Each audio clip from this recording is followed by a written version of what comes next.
Thanks a lot, Chris. Not looking too awful bad out there, especially for Saturday. Hey, this is Caitlin Davidson with us from Johnson & Wales University.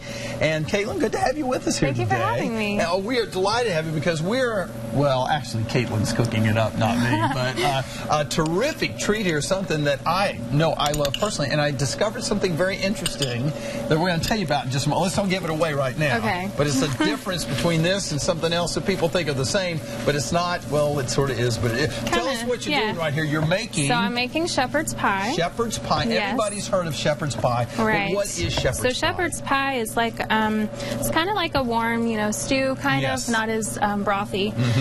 But right now we have lamb and onions. Lamb and onions, and it smells wonderful. Let me tell you. And the lamb is what makes it shepherd's pie. If you were to use ground beef, you would have cottage pie. Did you hear? That's what we were talking about earlier. Yeah. Shepherd's pie only if you make it with lamb, but if you make it from hamburger, it's called cottage pie. Now, what you've put some what almost looks like ketchup. It is ketchup. So you add about 2 tablespoons of ketchup. There's the ketchup. And about a cup of broth.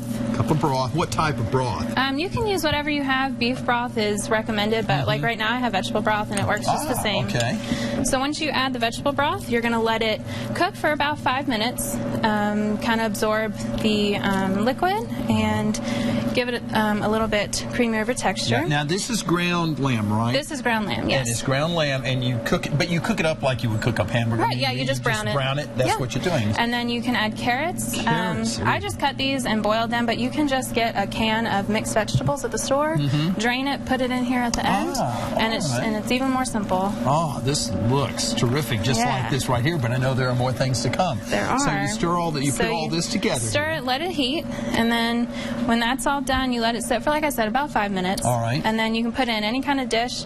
I'm going to make sure we can see this dish right here. You put it in 9 by 13. You can put in these fancy little personal dishes. Look at that. Now this isn't the end of it. Oh, you could eat it like this. You could totally eat it like this. Yeah. You could eat it without the carrots in it if you don't like carrots. Yes, you can make it how you like. But what you're going to do? So what I'm going to do? This looks like an icing. Not icing. We have mashed potatoes here, and they have onions and cheddar cheese in it. Oh, well, let's just bypass that bowl and go straight to the mouth. There you go. Like that. That would be good. So you can just spoon it on if you want. I thought it'd make it nicer presentation. Yeah, it is. You could have the kids would love doing something like this. Definitely. So what you do? Oh, you're making a design. This really looks. This is fancy. See, you can.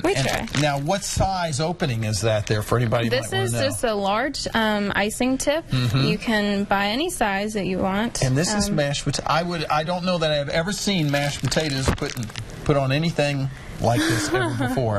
I've seen it put on a spoon and a fork, and they're great to eat with peas. Yeah.